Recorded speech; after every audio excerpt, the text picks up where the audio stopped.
save those infected, but it can't if it allows drinkers and the alcohol industry to continue as normal. Nationwide CGTN, Johannesburg, South Africa. Now, in Nigeria, the real estate sector is reeling from the effects of the coronavirus pandemic. The crisis in Africa's biggest economy has been made worse by the devaluation of the local currency. Well, CGN's KG Badness looks at whether easing restrictions could present a recovery for the sector. Nigeria's real estate sector was already experiencing a slowdown before the COVID-19 pandemic hit the nation. Now, the sector is almost at a standstill. One man who's really feeling the pinch is Dejo Olawoni, an architect and an estate developer.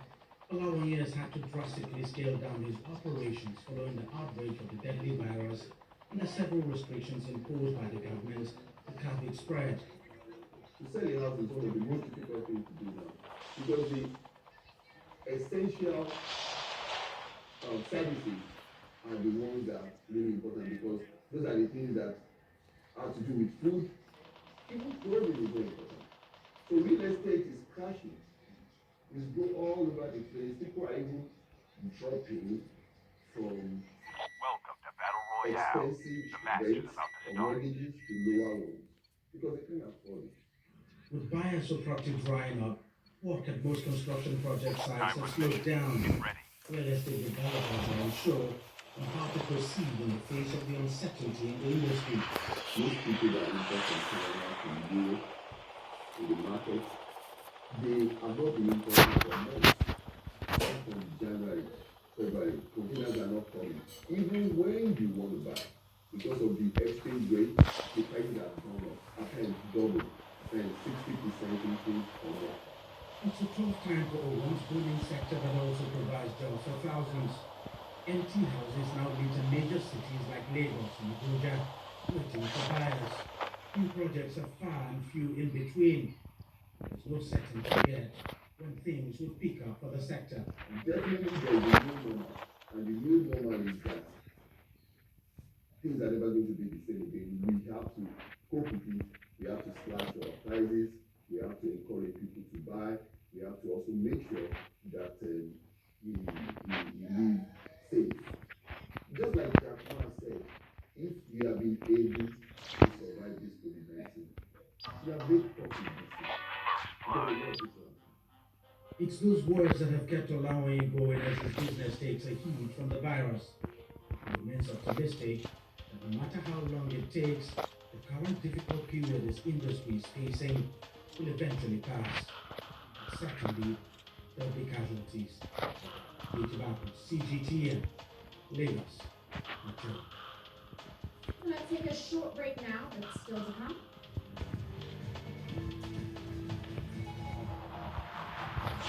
Russia to mass produce an experimental vaccine for COVID-19.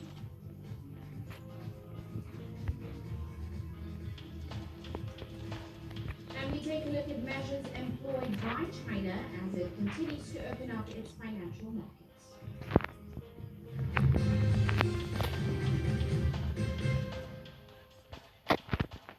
We celebrate those who are adopting outstanding despite the challenges, from grassroots to big businesses. Global business takes you along for the ride as we track the making of giants. Only on CGTN.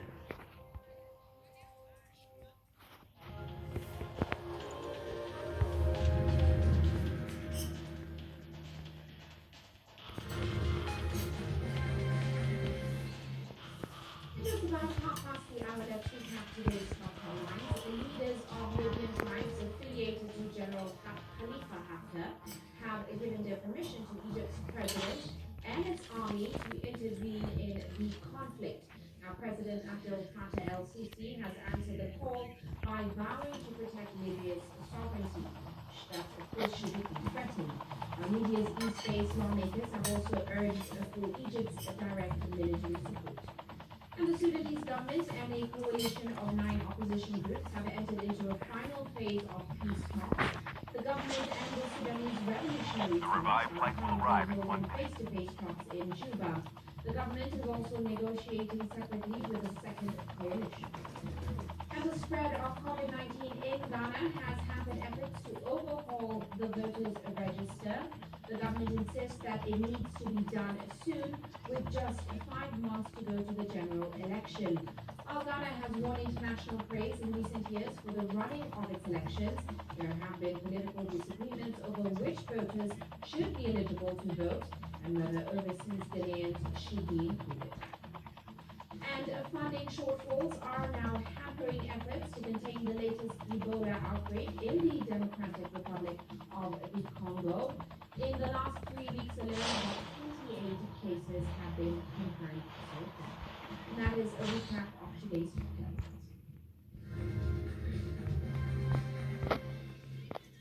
Let's get to international news now. European Union leaders have met for the first time since the coronavirus pandemic plunged the bloc into its latest crisis.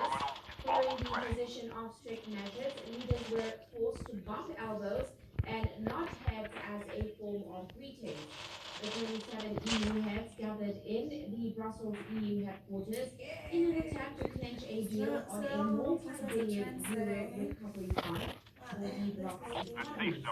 The Czech Prime Minister Andrej Babiš proposed allocation should be based on the downturn in countries' growth due to the coronavirus pandemic. European Council President Charles Michel also recently proposed that 70% of the recovery funds should be committed in 2021 and 2022, depending on the depth of the recession in each nation over the next 2 years. Now for a look at China's foreign exchange market in the first half of this year. The seven largest commercial banks rebounded from last year's deficit to a surplus.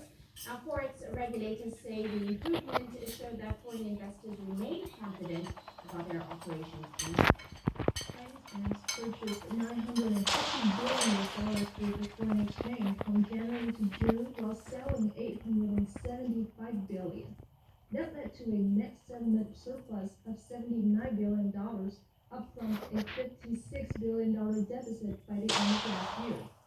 Wang Chunjing, the deputy head of China's forex regulator, said the fluctuation was relatively small and wouldn't tip the balance of the country's foreign exchange market. Companies and individuals were more inclined to settle than buying, but their foreign exchange deposits did not increase much, and the RMB exchange rate has been steady, so the forex market is balanced in general. The surplus did reflect China's success in its coronavirus containment and continued opening up policies. We have brought the coronavirus pandemic under control and resumed production on a large scale. That helped boost confidence among foreign investors. Also, China was one of the few countries that attracted more outbound direct investment despite the pandemic. Our opening up policies proved to be appealing.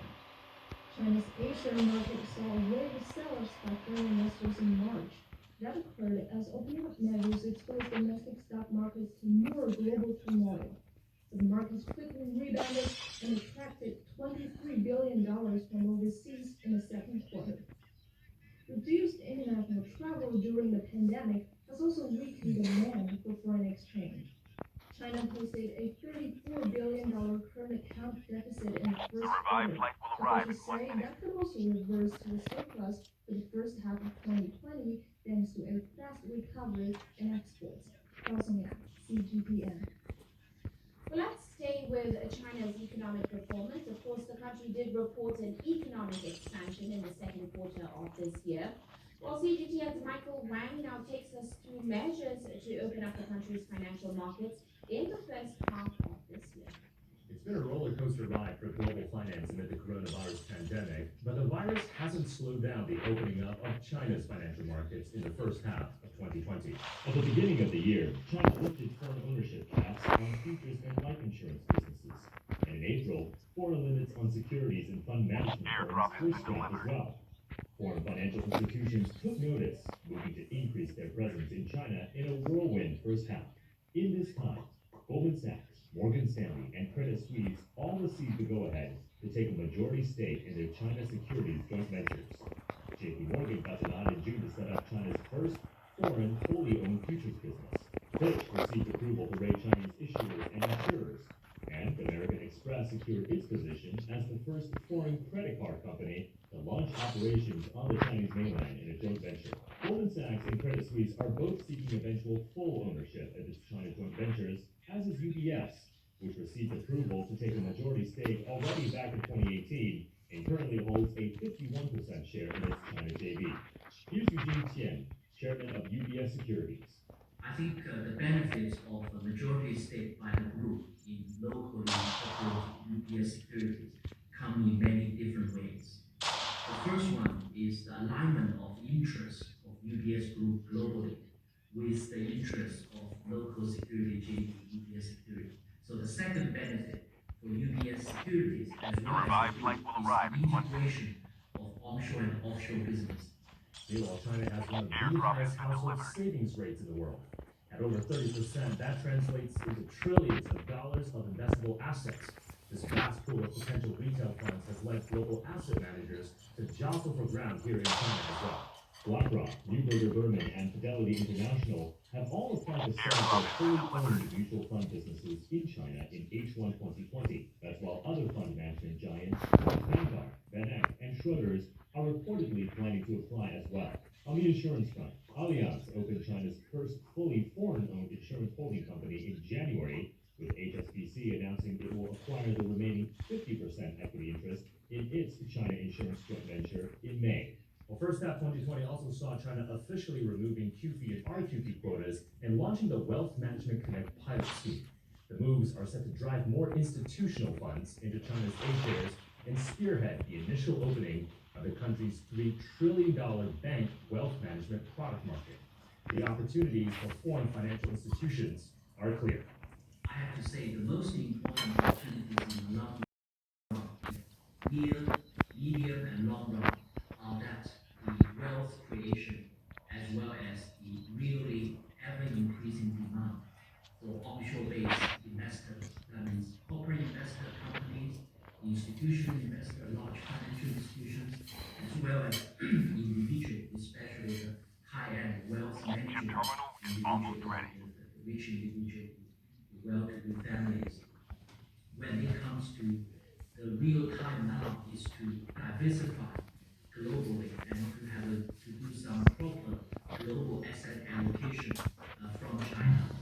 I think that will represent one of the most exciting opportunities like UBS. As protectionist sentiments rise due to the pandemic and geopolitical tensions, China's commitments to liberalize and boost access to the country's nearly $50 trillion financial services market has gone the other direction, charging full steam ahead towards greater opening. Michael Wong, CGTN. And still in China, the international service sector in Chengdu is planning to restart after the COVID-19 pandemic put commerce on hold for months. Now, business owners set up stores at one of the city's largest international communities over the weekend in order to show that they still have a lot to offer. Here's CGTN's Michael Wong. Food, drinks, and a jazz band. This is not a car-going town, but a weekend street market in Chengdu. Well, this is one of the largest international neighborhoods in the city called Tongziling, where people here are enjoying a special weekend out. Store owners from over 10 countries are bringing out their best products in an effort to reboot business after the pandemic. We close like February and March, and then we start. When we start, business is going up and up. And that's good advertisement. We actually were underprepared in the sense that we didn't bring enough food to sell. I mean, we are now very fast. I opened the shop 4 months ago. Today is 4 months. We came here to take part in this event, and pretty fast we got sold out. Around 4,000 international residents now live in the Tongziling community. They speak fluent Chinese and love the laid-back lifestyle of the city. Many have chosen to stay even during the pandemic. And during that time as well, since I'm doing a lot of voluntary work here in the community, and they required a lot of assistance, especially with regards to talking to the expats living around here, because this neighborhood has the highest percentage of expats living in Chengdu. We were able to talk to them and make them feel relieved and just let them know the things they need to do to stay safe. After the city relaxed restrictions on outdoor gatherings, they've been seeking ways to get in touch with their Chinese neighbors again. The event planner said the weekend street market was a successful start. 今天这个活动我们一共邀请了26。We have 26 businesses signed up for tonight. At first, they didn't quite understand what a street stall is. Now they've seen the benefits and they're asking us to participate. This kind of event is also important because it helps prevent misunderstandings or biases that we saw emerge during the epidemic. Let people know that virus is no nationality and that we're all proud members of the community. The street market has also attracted fashion icons and local celebrities to join. And as a special treat, one of the event sponsors brought out the most famous piece in its collection, a vintage convertible used as a prop by Chinese musician Jay Chou in his latest music video, Mojito. CGTN, Chengdu. Meanwhile, the China Cartoon and Game Expo is currently taking place in Shanghai. It is a chance to showcase industry trends and developments, as well as bring gamers and fans together. CGTN reporter Lin Nan has this story. An annual carnival for gamers, cosplayers, and animation fans. The 2020 China International Cartoon and Game Expo, or CCG, opened in Shanghai on Thursday. The 5-day event showcases the latest cartoons, games, and related merchandise. I bought garage kits of my favorite characters. I started playing them 3 years ago and have spent a few $1,000s on them. After the success of Chinese animations in recent years, such as哪吒and Wo Xiaohei, the issue of developing premium cartoons and animation intellectual property has arisen.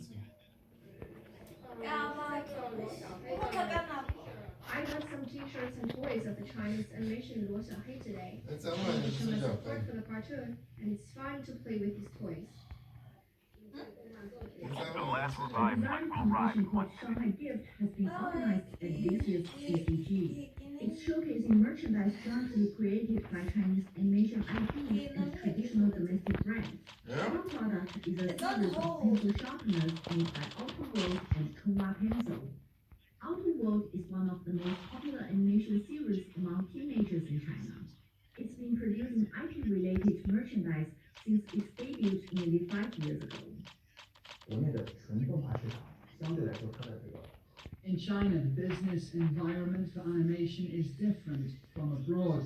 People don't have the habit of paying to watch shows on platforms, so we have to develop IP-related products to make a profit and develop our company's sustainability. Chunghua Pencil, produced by China's first pencil company, is a household brand in China dating back to the 1930s. Although it's an old company, it's targeting a young market, students. Working with Auto World has helped the brand attract young customers. It is vital for us to make the brand younger and desirable, and win the hearts of Generation Z. Our experience in manufacturing and supply chain will bring high-quality products to the market, and I'm very optimistic that through the cooperation with Auto World, all products can reach more people.